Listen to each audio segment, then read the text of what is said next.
You can feel certain before you understand what happened. That is one of the quiet dangers of modern media. Not because every story is fake, not because every journalist is lying, not because every image is staged. The danger is more ordinary than that. A headline gives you the villain, a photo gives you the victim. One missing detail decides what kind of story it feels like. And before you have investigated anything, your body has already moved. You feel anger or pity or disgust or superiority or fear. Then, when more information arrives, you do not receive it neutrally. You receive it as a threat to the feeling you already accepted. That is where many people lose judgment, not when they believe something obviously false, but when they mistake their first reaction for clear thinking. Modern media understands this well. The first frame matters. The first image matters. The first word matters. The first person shown matters. The first thing left out matters. Because the mind does not wait politely for full context before it starts forming a story. It starts immediately. It looks for a pattern. It identifies a side. It assigns guilt. It searches for someone to defend. It searches for someone to blame. And once that first emotional shape is formed, everything that comes later has to fight through it. This is why two people can see the same event and walk away with completely different certainty, not only because they have different values, but because they were handed different first frames. One person saw the damage first, another saw the provocation first. One person saw the victim first, another saw the missing context first. One person saw the quote, another saw the full exchange. One person saw the reaction, another saw what caused it. Each person thinks they are responding to reality, but often they are responding to the order in which reality was shown to them. That order is not neutral. There is a difference between the event and the story attached to the event. The event may be real. The suffering may be real. The damage may be real. But the meaning you are handed, another tells you who to pity. Another tells you what must be ignored. Another tells you what kind of person you should become while reacting. That is why discernment is not the same as denial. You are not asking whether reality exists. You're asking who arranged the frame around it. This does not mean you should trust nothing. That is not discernment. That is cynicism wearing protective clothing. Cynicism says everything is manipulation. Discernment asks, what was selected, what was omitted, and what feeling is this asking me to obey? There is a difference.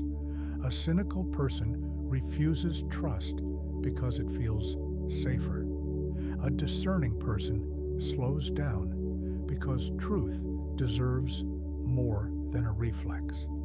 Modern platforms make this harder because speed rewards reaction. The faster you react, the more useful you are to the system. Anger comments quickly. Fear shares quickly. Disgust watches closely. Outrage returns for updates. A calm person is less profitable than an activated person. So the platform does not need you to understand. It needs you emotionally engaged long enough to keep moving. This is why the headline can become more powerful than the article. This is why the thumbnail can shape the meaning before the video begins. This is why a cropped clip can feel more convincing than a full explanation.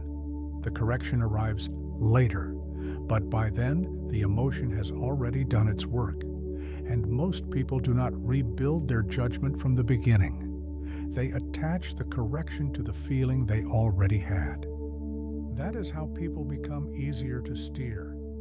Not because they are stupid, because they are human. The human mind is not a courtroom. It is not naturally slow, detached, and perfectly fair. It is protective. It is associative. It is fast. It tries to make sense of danger before all the facts are in. That instinct can be useful in real danger, but in an information environment, it can be exploited.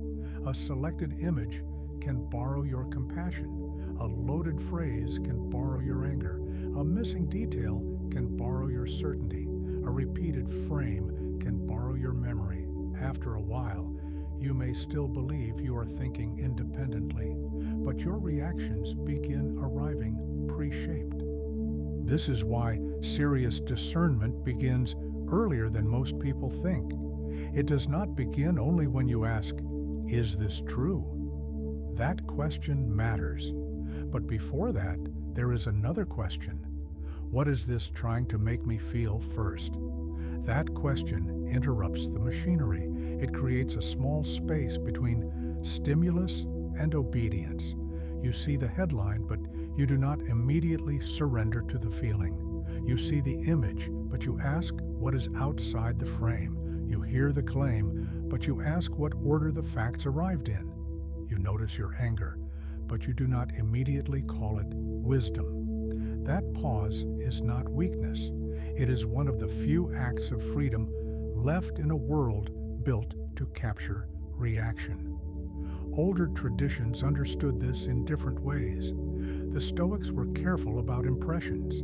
Something appears to you, but appearance is not yet judgment. A thought enters, a feeling rises, an image strikes you, but you still have to decide whether to give it your assent. In Christian language, this also matters. Not every inner movement is truth. Not every agitation is conviction. Not every strong feeling is discernment.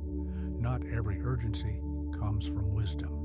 A person can be sincerely moved and still be moved in the wrong direction. Sometimes your first reaction is accurate. Sometimes it is a real moral alarm. Anger can be proper. Pity can be proper. Disgust can tell the truth. But the fact that a feeling is real does not mean it has been rightly formed. A real feeling can still be produced by a partial frame. Modern manipulation does not always need to invent the emotion. It only needs to aim it. So the question is not, did I feel something? Of course you did. The better question is, who arranged the conditions under which I felt this? What did they show first? What did they leave until later? What did they crop? What word did they choose? What kind of person did they invite me to become while reacting?